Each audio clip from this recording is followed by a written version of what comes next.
Welcome back, one and all. Thank you so much for joining us for another video. I hope that you are doing well and you would have got off to a very good start in the new year, right? And I wish you all the best throughout this year. Now, I will be looking on the Pakistan squad that the Pakistan cricket board would have published. I think it was on January 11. They would have published their test squad to face West Indies in their home series, 2-match home series. And when I look on the squad, before I get into the squad, what I would have noticed that they would have unveiled a spin dominant squad for this upcoming series, and it is basically to exploit the struggles that West Indies would have had over the years, not being able to bat spin bowling well. So I suspect that Pakistan will want to exploit that weakness as it relates to the West Indies. And when we look back on even the home series that they would have played against England, right? In that first test, England would have, rolled them over, with that, 454 runs partnership between Harry Brook and Joe Root. And Pakistani curators, they went back to basic, right? In that series for the second and the third test. Right, they would have, prepared some turners, 2 turners, and what I mean by turners is that they, would have prepared a track that is, beneficial to spin bowling, right? And we would have seen what Norman Halley and Sajid Khan would have done in that series. They would have taken 39 of the 40 wickets, in the second and the third test. That was some really great bowling by Sajid Khan and Norman Ali, right? So before we go any further, I just want you to continue to give us your support wherever you can by just hitting that subscribe button, turn on the notification bell so that you can be informed when we would have uploaded any content on the channel. And we have, we are on other social media platforms. You should be seeing it on your screen right now. You can, go over to the respective platform and to support us as well. So as I said, Pakistan would have, published a spin dominant squad, and having looked on the squad, one of the first things that came to my mind is the absence of Shaheen Afridi. I don't know what is going on with Shaheen Afridi and Pakistan cricket. This is a young man that I would expect to be doing well now in the overall overall international cricket, but in relation to test cricket as well. I think for 2024, Shaheen Afridi would have just played only 2 test matches. And not only him, but Naeem Shah as well. He would have just played over just 3 test matches. So I was expecting those 2 pace bowlers to be spearheading the Pakistani attack. And but that's not been the case. I know they have been playing with injuries, but not sure what is going on, because Shaheen Afridi was granted, non-objection certificate to play in the Bangladesh Premier League, and that he will play up until January 15th. And I probably think that they are saving him for the Champions Trophy. I suspect that will be in, I think it will start February 19 of this year.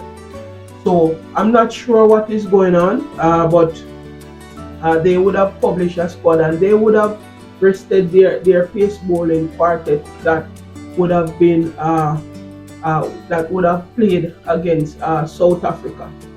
So what I would have noticed that when I would have compared this squad against the squad that they would have played against South Africa, I would have seen where about 7 changes they would have made to this squad, right? And I'm going to share with you first the players that were in South Africa and squad, and they are out for this series. All right, so the player out, Sahim Ayud, is an opener. He was injured in the second test match. I think it is the first innings of the second test match he was injured. I think he had an ankle injury, right? So he was out for this game, and he was replaced by Imam Ul Haq. And Imam Ul Haq haven't played for Pakistan since December 2023, right? So good to see him back in the squad at the top of the order. The next player, Abdullah Shafiq, is out. Basically, he's out of form, so he was dropped from the squad. And Mohammad Herrera would have replaced him, and we would have seen where Herrera would have done in the warm-up match. He would have made 2 50s in consecutive innings, right? So the next player out is wicket keeper Asibullah Khan. I think he was injured in the South Africa series.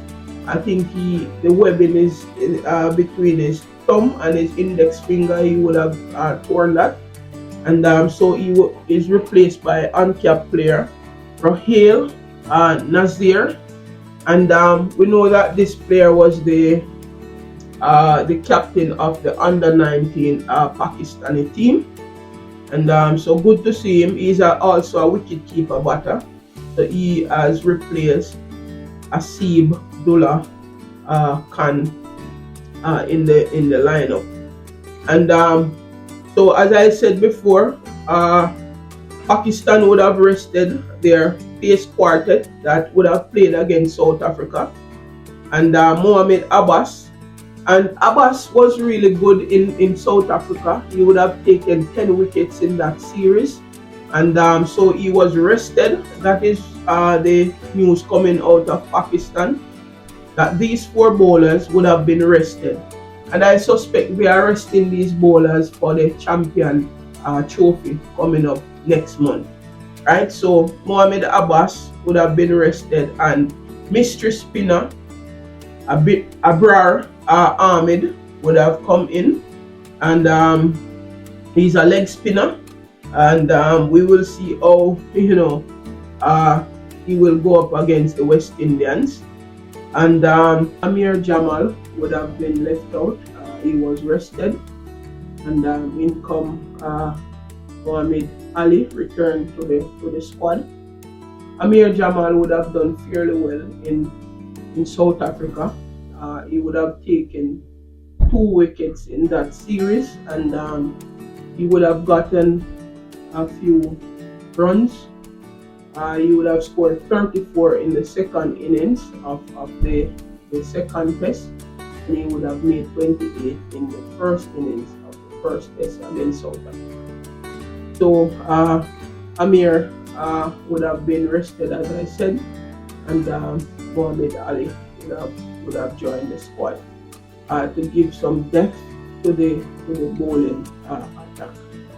Mir Hamza was replaced by Sajid Khan, another spinner, and Naseem Shah was rested, and he was replaced by uncapped player Asif Ali.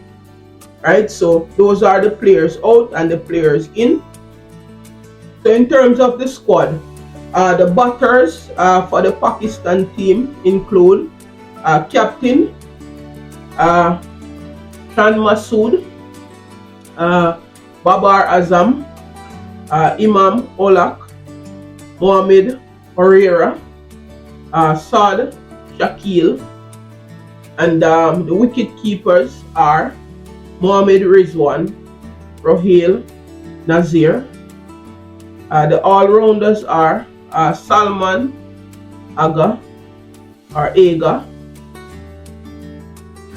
Kamran Ghulam, Sajid Khan.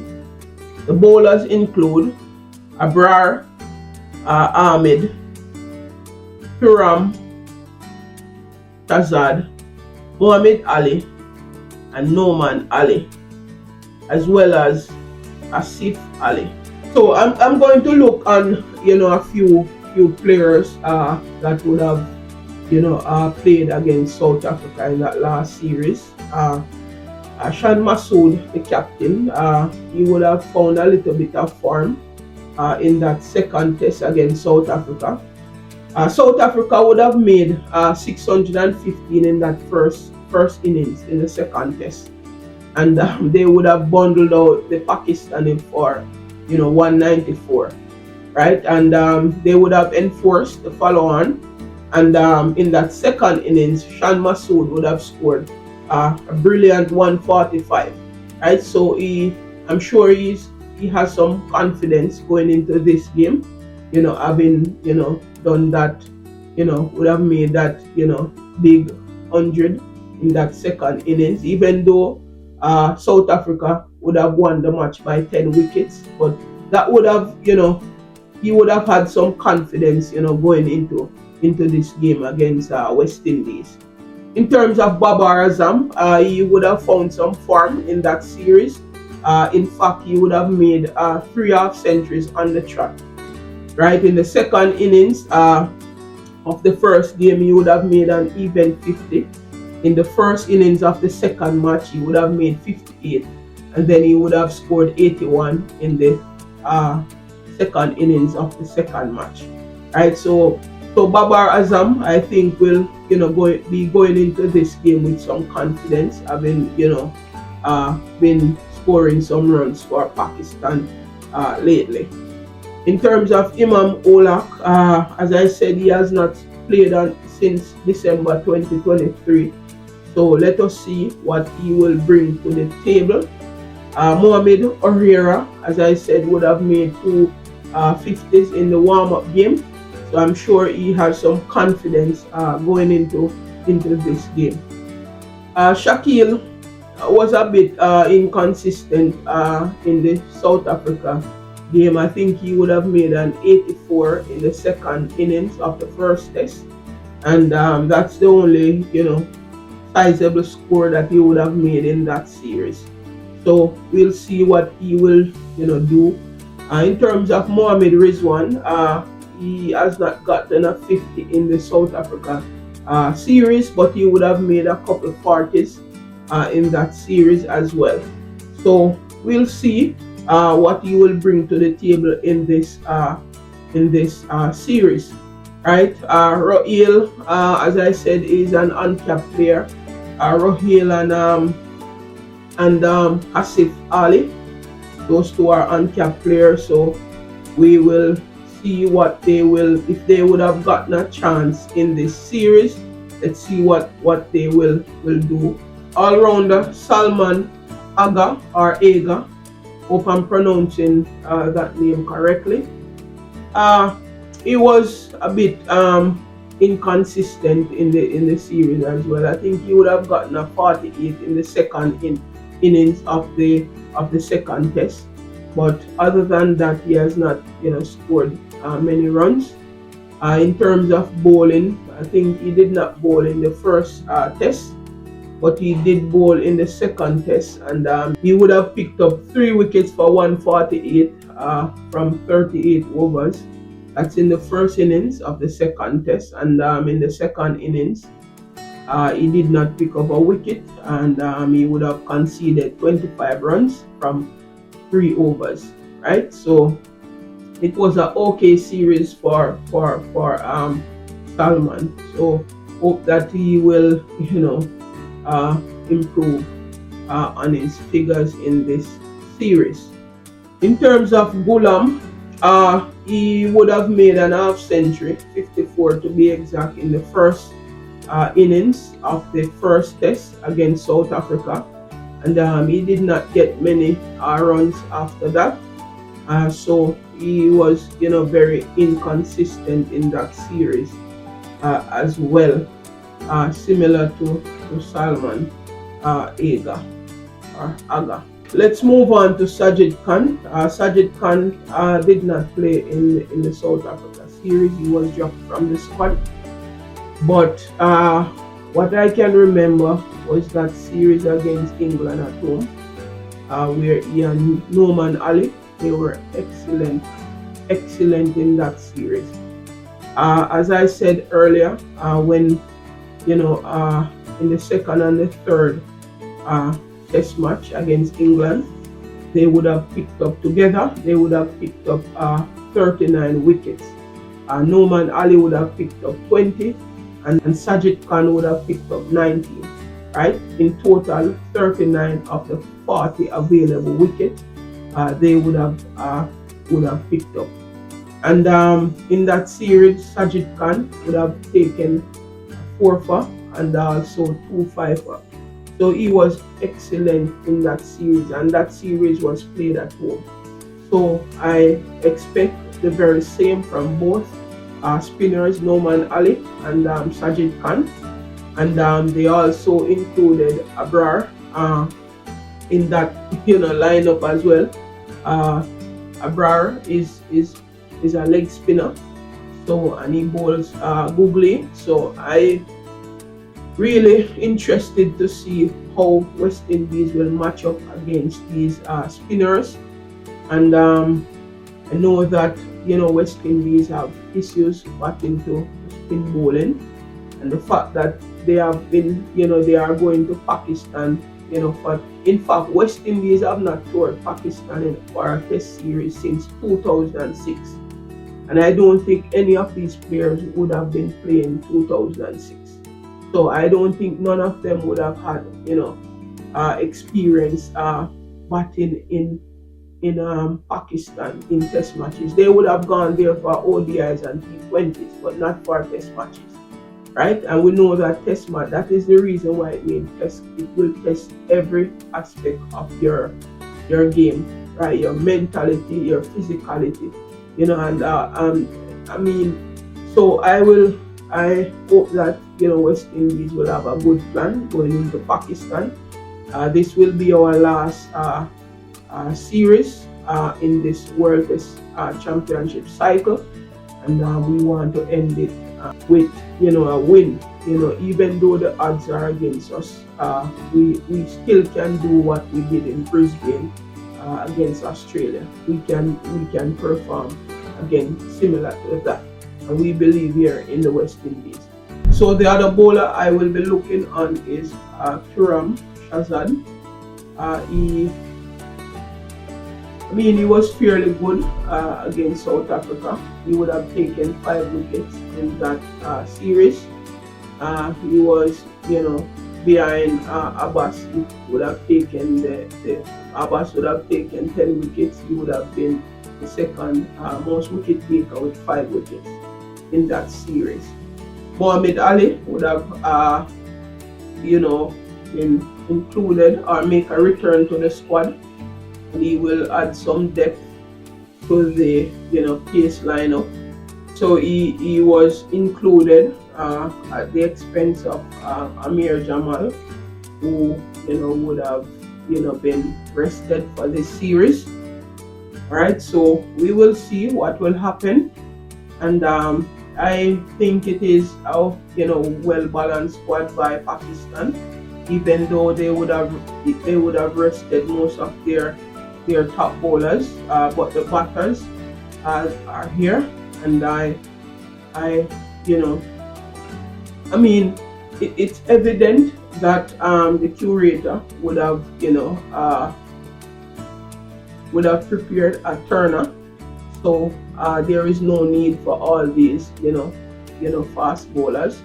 So I suspect that is the reason why Pakistan would have rested most of their fast bowlers for this series, right? So we will see what will happen. So Pakistan would have made their intentions clear. They are coming up against the West Indies with spin bowling, right? So hope that West Indies will, be able to, counter whatever, Pakistan spinners will throw at them. Uh, we will need to bat very long, and we will need to be, positive in our intent, and do not be tied down by these spin bowlers. But we should be positive, looking to score runs, and not trying to survive. Right? Those type of cricket are long gone from us, and we have to be more positive. We have to be clear in our mind what it is that we are going in the middle to do. All right. This is where I will, leave you for this video. Please remember to share, to subscribe, to comment, and to like the video. Thank you so much for watching, and please stay tuned for my proposed 11 for the West Indies team. Peace out.